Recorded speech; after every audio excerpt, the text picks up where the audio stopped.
Hi, everybody. Welcome to Be Brutally Honest show, presented by Backup Sports. We got the boys, Parker, Peyton, and we have special guest Jaden Fein, 2008 Pinto World Series champion, Absolutely. coming live. Yeah, it's good to have you on, man. Thank you for joining us. Yeah, We'll talk a little baseball and then see where we go from there. awesome. So, topic number one, we're going to discuss the NCAA earlier this week. Obviously, you play for San Diego State. You guys got the ability to get paid. So what are your thoughts on this new development after years of not being able to get paid? Honestly, like I mentioned before to you or before the podcast, I didn't even realize that the thing even happened. I didn't even know what, the deal entailed. So I read up on it a little bit. Honestly, it's only going to impact, in my opinion, the guys who are highly touted in the country, big schools. But I did read a little bit before that it is strictly name, image, likeness. You can't use any advertising from, your logo, your school. So for guys, coming from bigger universities like, the Tua Tagovailoa, he was one of the examples of the football player.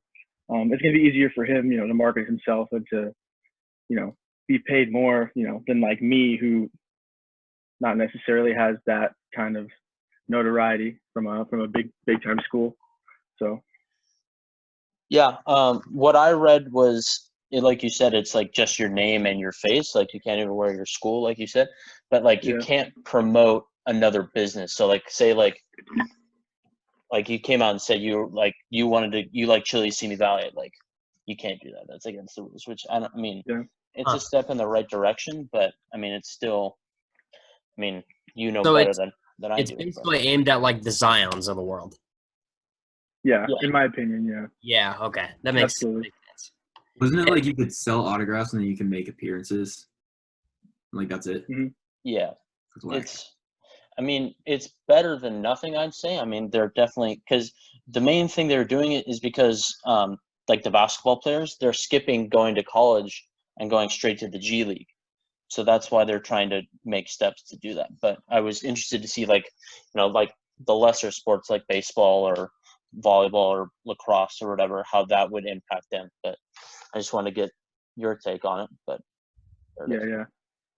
So is it even like an official thing from what you've read on? Is it like yeah, so it got voted in. So they were discussing for like a couple months, and then they finally voted it in this past week.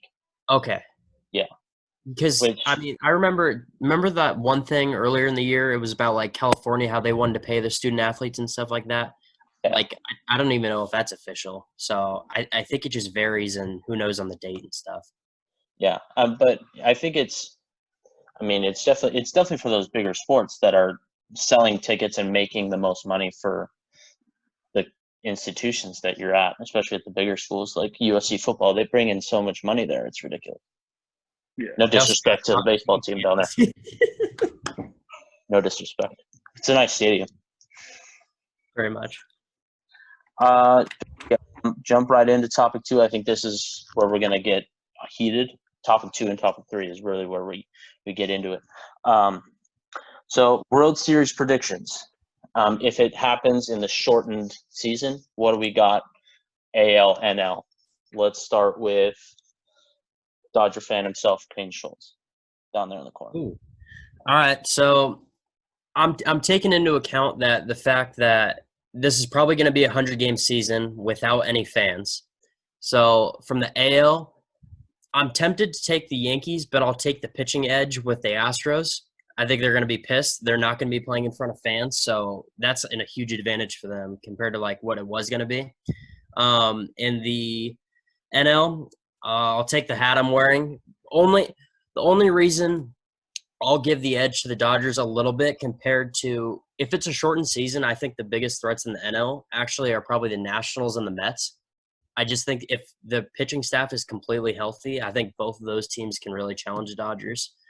But I'll show my bias a little bit here, and I'll give it to the Dodgers. And then in a 7-game World Series, I'm not going to go against my team for one. But then if games aren't played with fans, that's a huge disadvantage for the Astros, I believe. And then just it's not going to be a shady World Series. What? It's not a disadvantage, it's an advantage because they're going to get booed wherever they play. So with no fans, they're not going to get booed. Yeah, but they would also thrive at their home ballpark. You know how crazy their home fans would be there? That's fair. Yeah. So I'll take that. I'll take the Dodgers in 7. Wow. Well, yeah, 7. Just so you know, Big Fella, the homerism on this show is ridiculous. With the 2 Dodger fans on the left side of the I'm screen. sure it's just absolutely horrible. It's I can terrible. only imagine. It's like Walker Buehler is the best pitcher in baseball. Like, 'Cause he no. I didn't say that. Jacob deGrom is alive. Correct. And so, I mean, I don't know what we're doing here. But let's go with the other Dodger fan. I'm going to assume the Dodgers are making it in the NL. Oh, yeah. I mean, I've held for a long time that the Dodgers, this is their season to lose. I mean, if they have the same roster next year, it's going to be their season to lose also. I mean, it really speaks for itself. Just looking at the roster, they're stacked. They don't really have weaknesses anywhere except for the closer position. But essentially, I mean, it's going to be Dodgers-Astros or Dodgers-Yankees. I'm going to go with Dodgers-Astros. Dodgers are going to win this time because there's going to be no cheating. And, I mean, also, another thing. Earlier today, don't know if it's confirmed or anything, but Trevor Plouffe, former Major League Baseball player, tweeted that spring training is starting June 10th, and then the season opening day is going to be July 1st. Don't know what that means for like the end of the season or how many games it's going to be, but no Rosenbaum, no me. Yeah, that's where I'm at. All right, player, what do we got down there? Looking at the NL, I pulled it up here. Honestly, not that impressed with the NL division. I'm only going to say the Dodgers are going to end up in the World Series because they do every year. They're a good team. As much as I hate to say it, great fan base, great stadium. But in my opinion, I think that the Yankees are going to take it. You know, they have too much pop. It's, you know, no game is too out of reach. They always have the homer threat. They have outstanding pitching. I mean, I got to give it to the Yankees. I don't even want to bring the Astros up into that conversation. They've lost all respect for me. I can't stand them. But yeah, I'd love to see a Yankees Dodgers World Series. See the Dodgers lose again. That'd be sweet. hilarious. I mean, let's be real.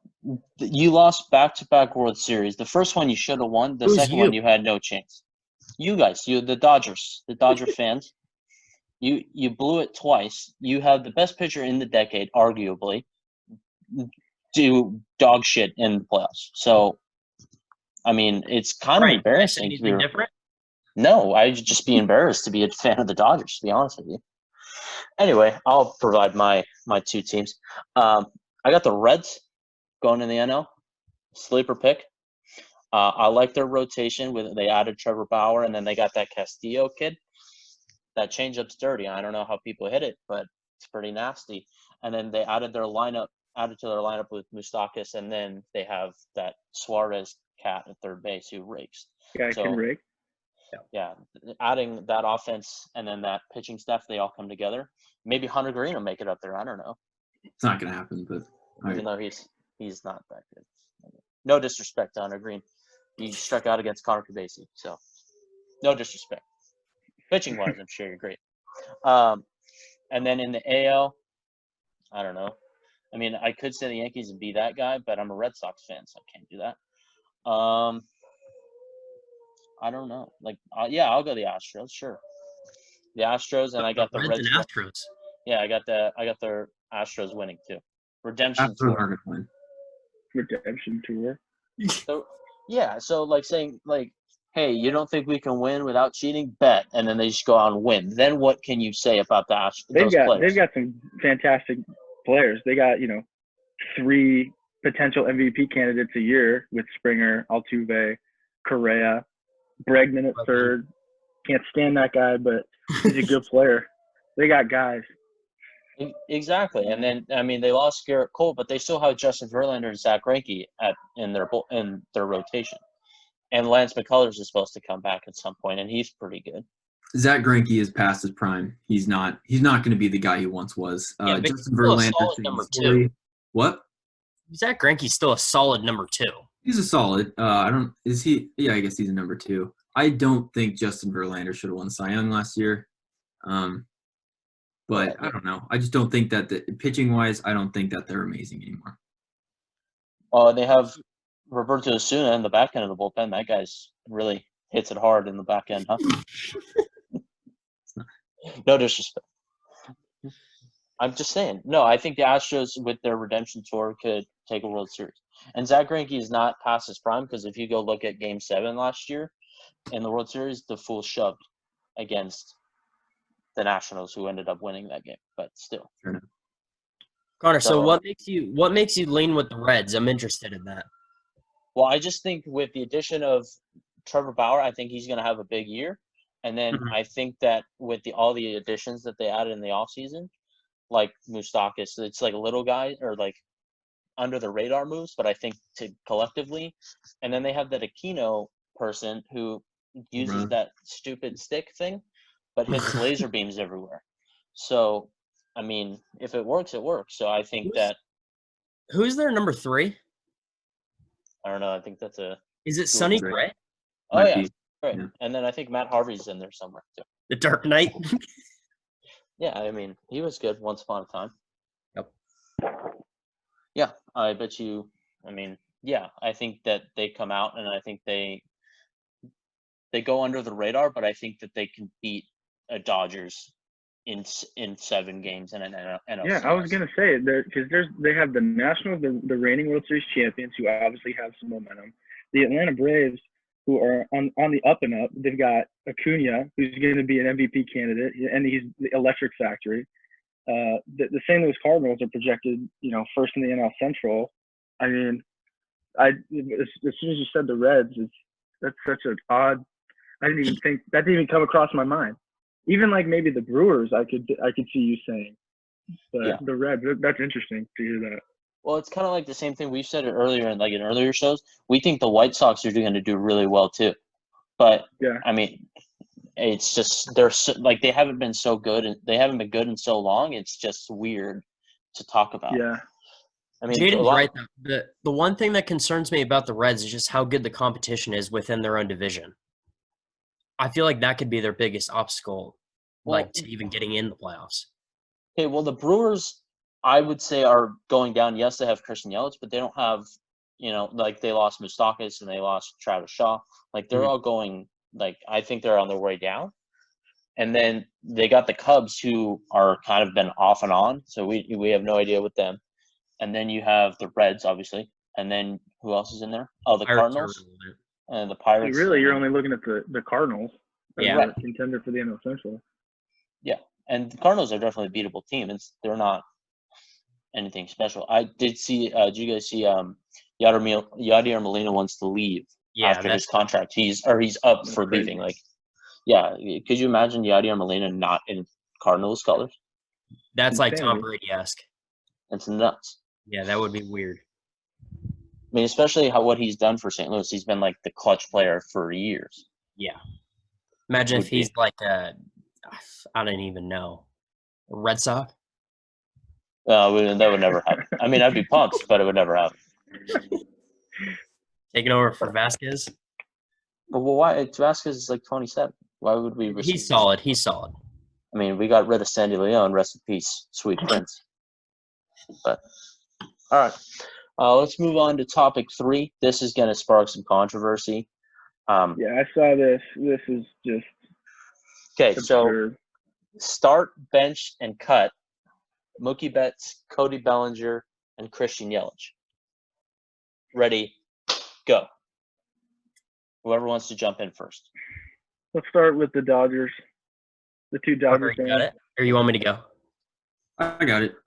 So I looked at this question and I was like, boy, oh boy, got to break out the notes again. Made a big deal out of it. First time I've taken notes on anything in forever. Pretty much It was a tough call. I mean, Christian Yelich and Mookie Betts, great players. Cody Bellinger, can't go against my guy. So essentially, I looked up their stats. Kept in mind that Bellinger has had half of a career, or half of their careers, right? Yelich has been in the league 7 years. Mookie's been 6 years. Bellinger's been 2.5, 3 years. So I looked at only hitting, and then I kept Bellinger and Mookie. Their defense was what kind of set them up. So essentially, Bellinger, I have him on the bench. I mean, he's a young player, heck of a guy, developing. You got to keep that guy on the bench. Developing. He won an MVP. I feel like he's developed. Won an MVP in his 3rd year in the league. He's only getting better. I mean, why do you say he's got to develop more? He's already developed. He won an MVP. Yeah, Whatever, man. You do you. Okay. I'm sorry, bud. But if he's still developing, he's going to be the greatest player to ever step on the baseball field. He is going to be. I mean, he's going to hit 85 homers this year with the shortened season. I wouldn't be surprised. But, I mean, 17.3 WAR, 3 years in the league, savage. OPS of 928. It was like 1.05 or something last year. 278 average, could use some work. 111 home runs, 288 RBIs, absolute savage. Last year alone, his WAR was 9.1. Mookie Betts, I started him just because. Wow. I mean, looking at the numbers, wow. He and Christian Yelich are. But by your definition, he's got to develop more because he's won an MVP, so he's got to develop more. I never said that he had to develop. I said it's his 3rd year in the league. He's only getting better. Okay. But Mookie Betts and Christian Yelich are essentially the same player. Hitting wise. Let me show you why. Christian Yelich and Mookie Betts, their OPS, Christian Yelich 874, Mookie Betts 893. Average, they're both 301. Home runs, they both have 139 home runs. RBIs, Mookie Betts has 470, Christian Yelich has 500. OPS, let's see. Already said that. Stolen bases, I added that in there. Mookie Betts has 126, Christian Yelich has 124. Hits and at-bats, Christian Yelich has 1,067. And then through 3,500 at-bats. Mookie Betts has 965 through 3,200 at-bats. Mookie's only been in the league a year less than Yelich has. So, I mean, they're pretty much the same player. And Mookie Betts' WAR is 41.8. Christian Yelich is 31.8. Defensively, he's going all the way through it. Wow. Yeah, I thought this out because you can't just throw out a couple names and say that's probably it. These are star power here, but yeah, Mookie Betts defensively savage. I mean, compared to Christian Yelich, Yelich makes good plays, fundamentally sound. I don't think he really makes flashy plays, but Mookie Betts, he's a good defender. So I'm starting him. I'm cutting Yelich, and I am happy to see Cody develop. All right, well, I'll take it from that. So let's be real here. In my opinion, these are probably the 2nd, 3rd, and 4th best players in baseball in any kind of order. So being cut from this doesn't really signify anything. So I'm going to start in backwards order. I'm actually going to cut Cody Bellinger. So since 2017, I looked at all these stats with. Since 2017, obviously we all know Bellinger had his outstanding rookie year, outstanding last year, but it's that middle year in between that just concerns me. If I take that trend and it goes on par with his postseason, I mean, he's had great regular season, bad postseason several years in a row. I mean, his rookie year was all right, but let's be real. So it's not only that, his batting average, like compared to the other 3, is almost 30 points lower than the next best. So that alone, he is the best power hitter out of these, but the other ones just, to me, they just are more versatile and they're hitting alone. So Bellinger, just make it quick. I'm gonna cut him. I'm gonna bench Mookie Betts. Let's be real. He in 2018 he was the best player in baseball. So right now he's the third best player to me. Since 2017, 299 batting average, 85 home runs, 262 RBIs, World Series champion. Plain and simple, man's a beast. Now a Dodger, 3-time All-Star. In that time period, all Gold Gloves. Parker's right about the defensive metrics. I mean, he is a better defender than Cody Bellinger. Mookie Betts played at Fenway Park half the time. So that alone, the fact that he won 3 Gold Gloves in Boston during that time, I mean, he has a case to be the best defender, one of the best defenders in baseball. So, and then I am going to start Christian Yelich. This was, like, impressive to me. So you think of the last 2 years with Yelich, but same time since Bellinger's been in the league, 311 batting average, 98 home runs, 288 RBIs, 2-time All-Star, 1-time MVP. Probably, let's be real, Dodger fans, probably could be a 2-time MVP if he had played the whole year last year, but injury derailed his season. I just feel like right now, outside of Trout, Yelich is the best hitter in baseball, and he's a solid defender. By no means is he bad, and he carries that Milwaukee lineup compared to Mookie with Boston's lineup and Bellinger with Dodgers. There's mine. All right. Wow. All right. Well, It's interesting. I'll take it from here. From a defensive standpoint, well, let me start off by saying if this is my sample size of outfielders on my team, I wouldn't be upset putting anybody in my lineup. These are all MVP candidates, like Peyton was saying. From a defensive standpoint, I'm assuming, because we're, talking with some of the best big leaguers in the league, you're going to play defense. On my team, if you hit, I'm going to put you anywhere on the field. So I'm cutting Mookie Betts. 295 with 29. That's a good year. 80 RBIs. He's a great player. Obviously, he's got more in the tank. 2018 slash 346. With 32. But going off of last year, I'm gonna cut him. I'm benching Cody Bellinger because, a 305. Well, okay, I'll start with Christian Yelich. I'm starting him. He's slashing 330 with 44. To me, that's an all-around, baseball player. That's an all-around hitter. If you're gonna hit, with 44 and 100 RBI, you're gonna make your entire team better. He's gonna win you a lot of games. Cody Bellinger 305 with 47, not that bad. From a productivity standpoint, Cody Bellinger with 115 RBIs, is going to be great in the heart of the order in any team he plays for. But just going off of a pure hitter, in my opinion, Christian Yelich is my number one out of these three, and that's my main reason that I put him in the starting spot, at least for me. That's all I got. Okay, well, mine. You're probably gonna be a little shocked, all of you, everybody watching at home. I'll just start with. I'm just gonna cut my guy, Mookie Betts. I'll break it down. He's a very streaky player. So when he first came up, his first couple of years, he was okay. He was decent. Then in 2016, he had a really good year. Came in second in MVP voting behind Mike Trout. 2017, okay. 2018 had his best year, and then 2019 kind of went down a little bit.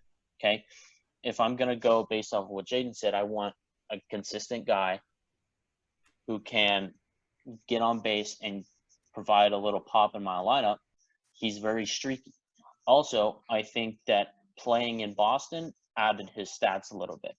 If you look at his home runs, a lot of them are over the monster that look like fly balls. Now, maybe they get out. There are definitely some that would get out in normal stadiums, but there are some that are kind of cheap home runs. Okay, so that was my reasoning behind that. Great defender and all that, good stuff. Okay, I'm gonna bench Christian Yelich because yes, he is the most complete hitter in your opinion. He's probably the second best hitter. But you got to take in his consideration on the road. He doesn't hit as well on the road versus Milwaukee. Now, granted, he did play in Miami, which is a graveyard. So that might be difficult to look at his early on career. But he does hit the majority of his home runs in Milwaukee. Maybe it's indoors. I don't know what it does for him, but so is Miami. So I don't know. Then, yes, I'm starting Cody Bellinger. Like you said, he's very young. So if I had to start a player and start a franchise and build around, Cody Bellinger is my guy because of how young he is and then how he's growing, like you said. And if he learns to be more consistent as a hitter, like taking those easy base hits instead of trying to yank balls out, I think those are going to be beneficial for him. So that's how I would start my team. So you're not worried about, like how you said about Mookie's inconsistencies, you're not worried about that same thing with Cody Bellinger? No, because his first year, like you said, he had an okay rookie season. It was actually a very good rookie season. Yeah. Okay. They found a hole in his swing in the offseason, and then they exploited it, and then he fixed the hole. And I have no reason to doubt that he has figured it out at the plate, and he can provide those numbers again. Now, I don't believe he should have won MVP if Christian Yelich is healthy last year, but he did. So there's your answer. Don't gloat about it. Speaking objectively. I mean, I spoke objectively when I cut Cody Bellinger. So I do have reasons to doubt. He didn't perform as well in the postseason against better pitching. Which is fine, but that's not what it says. Yeah, but you're saying that you don't have reasons to doubt his consistency going into this season. I think there's still a little bit compared to like two proven players like Yelich and Mookie. Yelich has less dominance over the span of his career, but I feel like he has better peak years right now. Which is a fair assessment, but this is strictly an opinion-based program, and I have my opinion, you have yours. All right. We got 8 minutes left on this one. All right. Well, I think we all definitely agree that Michael J. Trout is number one. So. Well, yeah. If we would have put him in this conversation, it's a pointless conversation. That's what I saw. So MLB posted something like this with Trout, Bellinger, and Yelich, and I was like, that's not even who benches Mike Trout or cuts him. That guy's just a moron. So you keep him out of the conversation because you're assuming that everybody in their right mind is going to put him in the starting spot. It's not. Yeah, it's not even fair. It's a waste of a conversation. Yeah. Parker, any thoughts to back up your opinions earlier? No, I explained it all. I mean, Bellinger, on a team right now, Bellinger's still a young guy. He's got years. I mean, his prime. He's probably not even in his prime right now. I'm just a little surprised at you putting Yelich. You're cutting him. Yeah, get him out of here. That doesn't make much sense to me. That's absolutely absurd. Yeah, I don't think there's any world where you cut Yelich. I did start to rethink when you brought up he got better, had a good season, and then kind of didn't have such a great season. That made sense. But I'm sticking with it just because the defense. I mean, he played the hardest outfield in baseball. He's a savage there. He's got an arm. His hitting. I mean, hitting wise, like I said, he's proven. I mean, he's got darn near the same stats as Christian Yelich. 10. But you got to look at what the ballparks that he played in. Yeah, fair enough. Fenway's really easy to hit in. Yeah, well, I'm just sticking with my guys. Sticking to his guns, I like it. Connor, I do like your point you said about Yelich, though, even though like, even though I'm still starting him, I think you make a good point when you say that Miller Park's a launch pad, because it is. Every time a team plays there, they go off. It's not quite Coors Field effect or Great American Ballpark, but it's up there in terms of the ball flying. So I do think it bloats his stats a little bit, kind of like Mookie's, but maybe not to a severe extent. No, it's definitely like, a couple. That was it. It was just a couple points off. But he came out, I don't know if you saw, but he came out against launch angle the other day, and I thought people were going to lose their minds. Who did? Mookie Betts? No, Christian Yelich. Oh, Christian Yelich. Huh. He said that you can't swing up at a ball because people are throwing 100 miles an hour at your shoulders. Like, it's just not possible.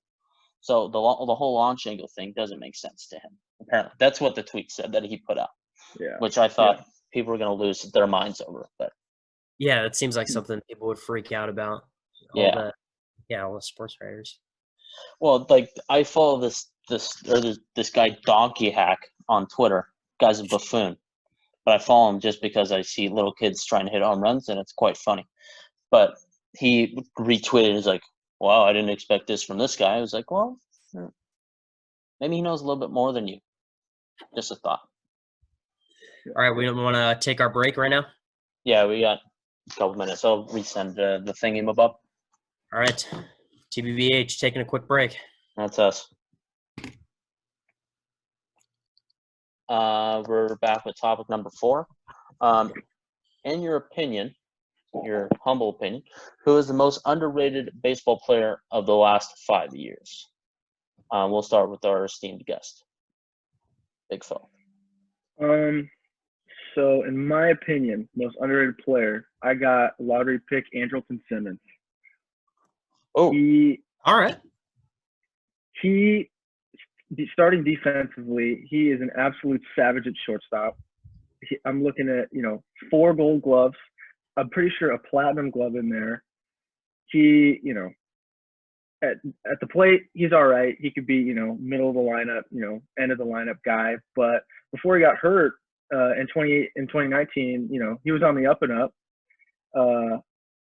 But I mean, that's all I got. I mean, I mean, just for defense, like, he's gonna hold down your whole defense. I mean, I don't know. That's just me. I like that pick a lot. I like Simmons a lot too. Yeah, and he's on. What team is he on now? the Angels. Angels, yeah. I thought he was a Brave. No, Dansby plays shortstop for the Braves now, son. I thought he got traded. He got traded from the Braves to the Angels. Oh, okay. I read that wrong.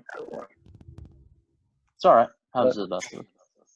But yeah, I thought that was a great pick, at least in my opinion. Career WAR of 36. That's a career batting average of 268. He's not great behind the dish, but like I said, it's short. He's an absolute asset. I mean, yeah, I'm all for that one. Connor, I feel like we might have the same one. Do you want to go first? Yeah, I'll go. Okay. Sticking in the AL West. Shout out Zane's birthday today, but Elvis Andrus, shortstop for the Rangers. Let's just walk through just the batting averages of the past 4 years. Okay, so in 2019 hit 275, and 2018 he hit 256, but he was hurt for half the year. He only played 90 games. Okay, in 2017 he hit 297, and 2016 he hit 302. Every year he gets dismissed on the All-Star ballot. It's actually really disrespectful. Zane says it every year, and I kind of agree with him now. And he's a really good defender. He's been playing shortstop for the Rangers since 2009. Like, it's ridiculous how consistent he's been. I mean, granted, he's had some injuries, but he's played over 150 games he's played since 2009. He's played 150 games, 9 out of his 10 seasons. So if that's consistency, I mean, that's pretty good. And wasn't his only miss, like, where he had missed more than that, wasn't that last year? It was 2018 he had an injury. Okay, yeah. So, I mean, he doesn't have a lot of pop, but he's got sneaky pop. He hit 20 bombs in 2017, which I mean for a shortstop isn't bad coming out of there, especially when you had Beltray back in the day. Yep. So that's my pick, Elvis Andrews, Texas Rangers shortstop. I'm pro Elvis Andrews fan club. I'm a member of that, so I like that pick. But I will also stay in the AL West. Matt Olson, I'm a big fan of his. I think he's one of the best defensive first basemen in the league. Since 2017, 89 home runs, 220 RBIs, two-time Gold Glove winner. His batting average is a little low. It's at 254, I believe, since then. But he's still consistent. The A's make the playoffs every year, even though they lose in the first round or in the wild card every year. But still, he's a middle lineup cog. I just like how he is on both sides of the diamond. You get what you get with him. But then my honorable mention pick, I can't really say he's underrated, but he kind of is. JD Martinez, arguably top 5 hitter in baseball. Since 2016, 191 home runs, 511 RBIs, 310 batting average.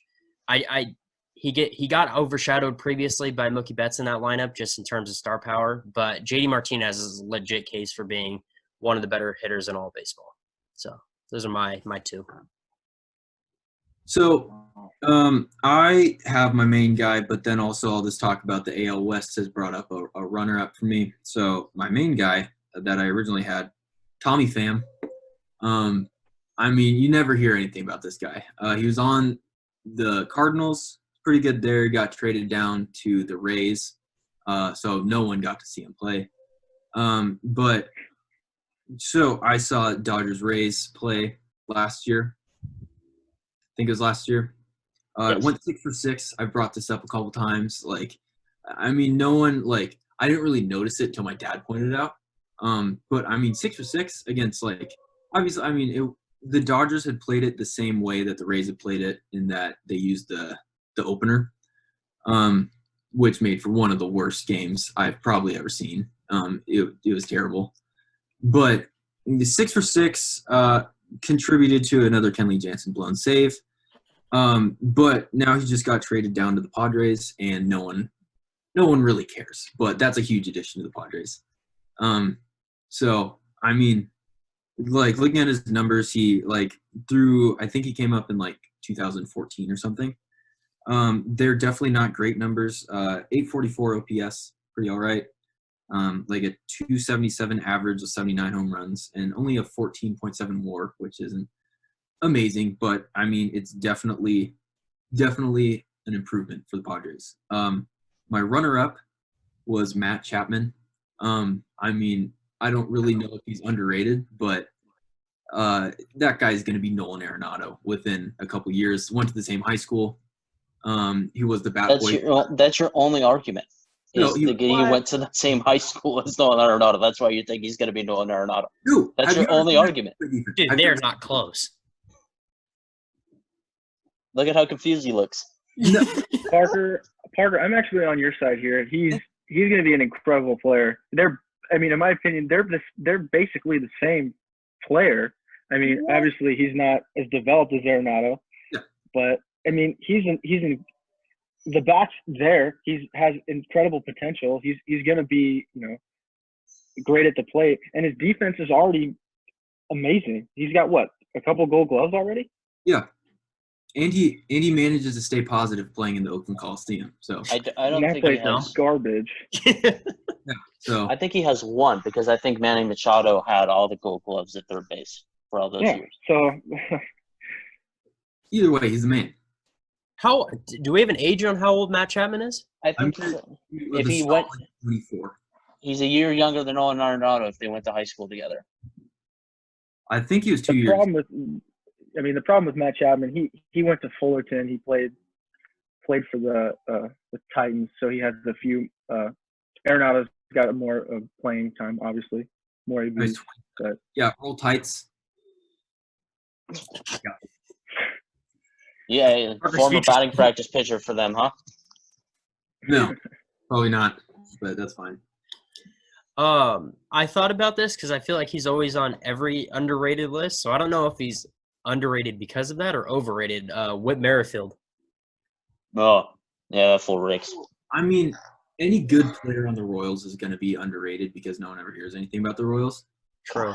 The Royals didn't deserve that. Well, I mean, name another player other than Salvador Perez that was on the Royals last year. Jorge Soler. Suck it. Okay. Danny Duffy. There's another one. I wrote down Clevenger too. I just feel like right now he's pretty underrated. He gets overshadowed by Bieber because Bieber is better. But I mean, he had career numbers last year despite missing time. Don't even get Parker started on Mike Clevenger. We'll be here for hours. You would be such a good addition to the Dodgers.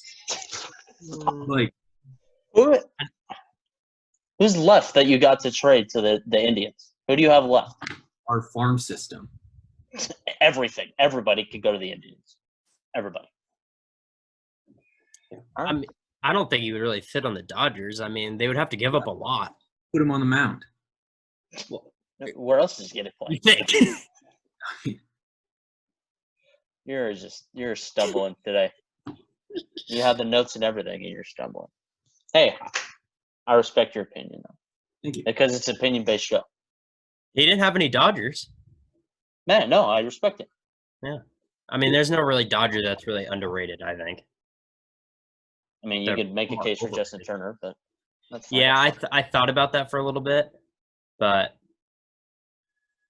as you would say, I would sound like a homer. It's true. So let's roll into I know Parker is not a big fan, or I mean, I'm sure he is a fan, but he hasn't seen it. I don't know if you've seen it. It's not but I would definitely watch it if it's on Netflix. So. Okay. The Last Dance episodes 5 and 6 came out. I don't know if you watched it, big fella. Very entertaining. See, well, first of all, Kobe Bryant, may he rest in peace, was in there for the first 5 minutes. We'll go to a resident Laker fan to discuss how he felt about that. Honestly, I didn't feel like it was sad at all. I thought it was just cool how they kind of talked about like how Jordan was like a big brother to him. That was like the word that he used and stuff in it.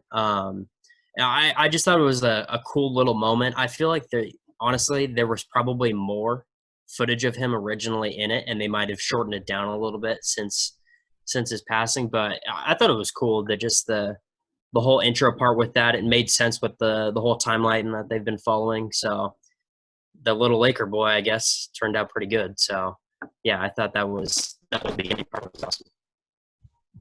Just as a side note, I don't know if it's a real thing, but I saw on Twitter that during Kobe's last season, he had like a camera crew following him around, and they're gonna make a documentary about that. Thought that was cool.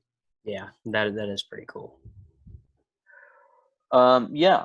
Michael Jordan, degenerate gambler, based on what I saw. Yeah. So basically, he had bets on every golf match that he ever played, and he didn't pay up until like at the very end of the year, and then he'd give out gigantic cashier's checks to people, and that was gambling problem apparently. So there you go. He was throwing coins at a wall for like a game. I don't know what it is, but I don't know. I think it was closest to the wall. Yeah, that sounds right. That was kind of interesting. I don't know if you could call it, a gambling problem when you've got all the money in the world. Like, it's just, I don't even think it comes down to, having a problem or not. I think it's just because he's an unbelievable competitor. He wants to win in everything he does in his life. And the money is just the, that's his W. He takes your money. That's going to be his win. I mean, and you can see it in the entire documentary. It makes my whole weekend. I wait for it every Sunday. He's just a winner. That's what he does. That's what he did. And he does that to this day, with Jordan and his whole brand that he built. It's crazy. That was another thing too. That was interesting to watch the Dream Team where he covered up the Reebok logo with the American flag. Baller move, by the way. Yeah. He's like, America, go buy Nikes. I'm covering up Reebok. Yeah. No problem. I thought the 5th episode yesterday was probably the best one so far, in my opinion. Yeah. That whole episode was just fire. Yeah. Well, especially when they broke down that scrimmage too with Magic and Barkley, that was nuts to watch. I mean, I've seen the Dream Team footage, but how they were trash talking. That's incredible to watch. What was going through my head the whole time too is just like all the LeBron fans out there. And I'm a Laker fan, so I'm a LeBron fan, but the diehards were probably dissecting both episodes yesterday for every single thing they can get on Jordan. 100%. Yeah, I mean, I saw a tweet today. SportsCenter came out and said, obviously, I'm a big Celtics fan, so it was like Bird was a problem. And I was reading the comments just to see the LeBron stuff. They're like, LeBron would drop 60 every game. No chance. No. I don't think LeBron is mentally tough enough to do that. Yeah, it's apples to oranges. It's a completely different era of basketball. Yep. I don't know. Way more physical in the late 80s, early 90s. I don't know. I thought the other intense part with the Dream Team is their relationship with it was Croatia, correct? With Tony Kučić, or however you say his name. Yeah. That whole thing, how they were going out at him and Scotty, that was intense. But I mean, I get it, and he ended up helping in their second three-peat. Yeah, that Jerry guy was back at it again, saying he was the future of Bulls basketball, and Michael Jordan's literally on. Insane. Worst executive I've ever seen. I mean, just based on they're bashing him on purpose, but still, yeah, it's bad. I think so the biggest winner of last night has to go to the security guard though with the shrug. Oh, that part was so funny. Yeah. Well, he's playing the stupid coin game. Yep. That game, I mean, that's tough. But when they talked about, like you said, he's just a competitor, or he would go up to the front of the plane to play the $1 blackjack hands just so he can say, I have your money in my pocket. That was crazy. We're just like, I want to be better than you, so let me play.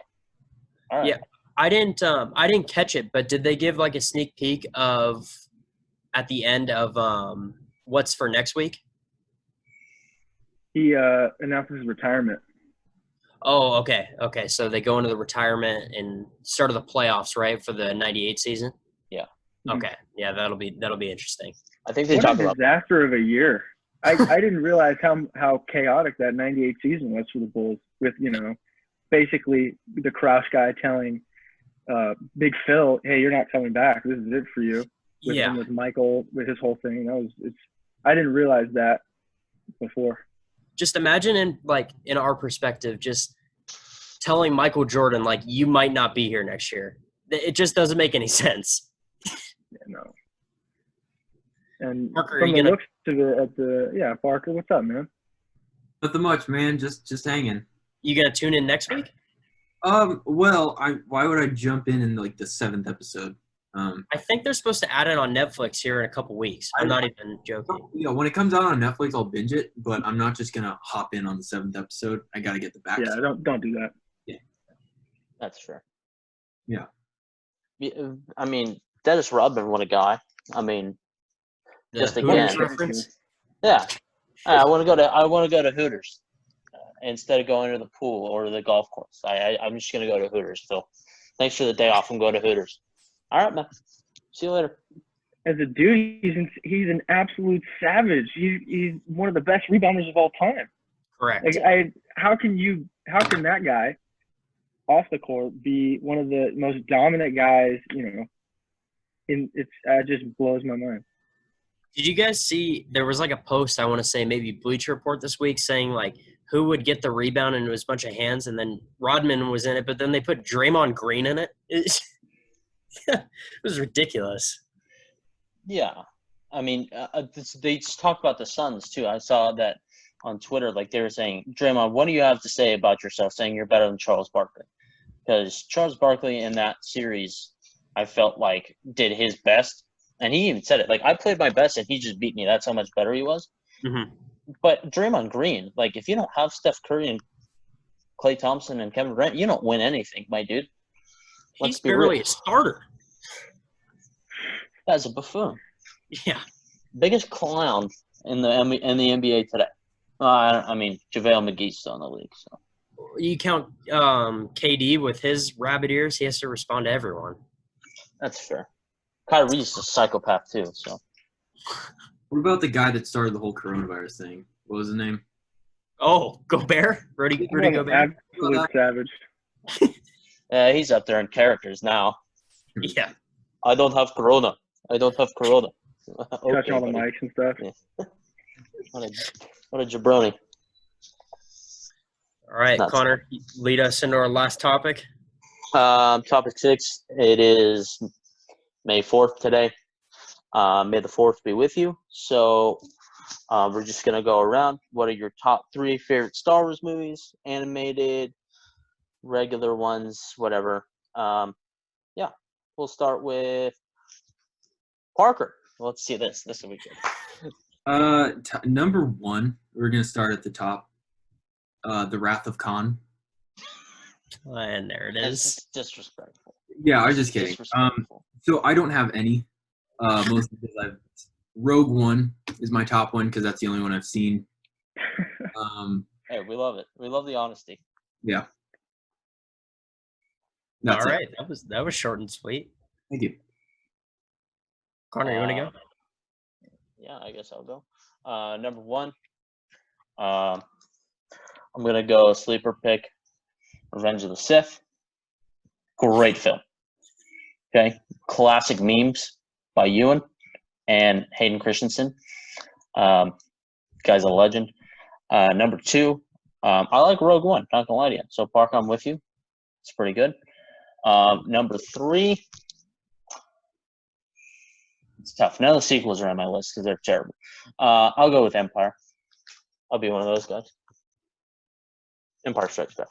Bada bing, Jaden? bada boom. I'm gonna be honest with you. I couldn't tell you one scene in one Star Wars movie. I am like the least Star Wars guy you could ever imagine. Me. I'm just not that guy. So I you're tapped respect out. Yeah. So that's it for me. It's just gonna be an L. I'm not gonna talk down on it. I mean, obviously, it has a huge following. I respect it. I respect, great movies, but it's just not my cup of tea. We'll leave it at I that. no problem with that. You got plenty of time to make it your cup of tea, big guy. I don't even know if I could start it. I wouldn't appreciate it as much as I should. Yeah. Don't start with episode 1. It turns people off immediately. If you're gonna start it, don't start there. Just saying. Don't start in chronological. It's bad. All right, Connor. Little surprised you didn't go with Empire Strikes Back as number 1. That's the Yeah, clear well, number it's because 1. I knew that was your number 1 favorite, so I don't want to think. And then number 2 is the original New Hope. Clearly. Are you going all original? No, and then third for me would be Rogue One. Simply because of our guy Chirrut. I am one with the Force. Force with me. Yeah. Yes, Parker. Yeah, Parker. So if you guys are considering that a top 3 movie, I am going to consider your opinion on movies irrelevant because that was not a good movie. What? What? You didn't like Rogue One? No, Because you didn't know what was going on. didn't know what was going on. If I knew what was going on, probably still wouldn't like it. That's just Not holding back. disrespect. No filter, just right on it. I mean, Parker, your favorite movie is Wayne's World, so It's a good movie. That's respectable. I mean, come on. It's quotable, man. Like Top Just 5 movie of all time. Parker, you also said the best villain ever was the villain in Suicide Squad, and you couldn't name who he was. All right, Parker. That's well, no, That's I didn't the say the best villain. yes, you did. No, you said the best hero was Will Smith. You didn't even know the character's name. Deadshot. And then, Know that now. and then you said the worst villain is the villain from Suicide Squad. It's a good movie, man. But the villain isn't even a guy. So I don't know why you said he's the worst if he's not even a guy. Have you seen Suicide Squad? I'm legitimately asking. Yes, I have. Like twice. So how do you not know who the villain is? It's a good movie. I don't know what the name is, but But it's they're the from the villain's not a guy though. So like I feel like you could understand that distinction. No. Okay, it was the girl, like the whatever her name. Are was. you assuming it's gender now? It was to them that It was the sister, okay, right? And then her brother was the big dog that was the actual, like, bad guy. Uh-huh. Yeah. Okay. That's it? That's all you got? Well, yeah. That's what the plot of Suicide Squad. That's all you need. So to Parker, Suicide Squad is an A+, and Rogue One is an F. I would say that. That's Jaden came in here with respect, and he said, I respect it, but it's just not my cup of tea. And you come in here firing up, Parker. On Star Wars Day of all days. Yeah. Star Wars, like, Yeah, Parker, you're gonna catch so much heat. That's I don't know. Do you know how many people, like, it's ridiculous. Like, Payne and I are bad, but there are people much worse than us. yeah, Oh, no. My first week on this internship, I sat in on this meeting, and this guy, this like speaker guy he was a lawyer, came in. He was part of this. I forgot what it was called, but it was this group that. No. Wait. Do they do lightsaber fights? I don't think they did lightsaber fights, but they made these, like, they called them uniforms, but they were costumes. Those are costumes. But yeah, that were like up to movie specifications, and like they were not like 100% legit, but he said that he's actually in whatever the newest Star Wars movie was. Forgot what that was. Rise of Skywalker. Yeah, sure. Terrible movie, by the way. He said that Lucasfilms reached out to his group because they were like, they needed, like, no, wait. I think it was the one that was in Disney Plus. Mandalorian. Yeah, Mandalorian. There was like a scene in there where they were just like, there was like a battle scene or something like that, and there were just like a ton of people. Mandalorians. No, I remember that scene. No. Yeah. So he's in there because Lucasfilm reached out to them because they couldn't find that many people. They're like, oh, let's just reach out to a fan club. And he just reached out to them, and then they're all in there now because they didn't want to go out and find that many people. Do you believe him? I think so. Well, if Connor's seen the scene. They're all wearing masks, my guy. So I don't know.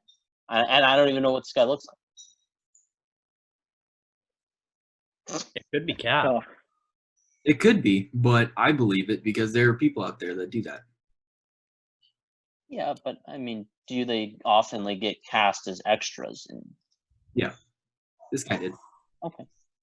There's Parker with Star Wars takes. I didn't. Yep. He's all over it. Wow. What a guy. All right. Any closing statements from anyone? Parker?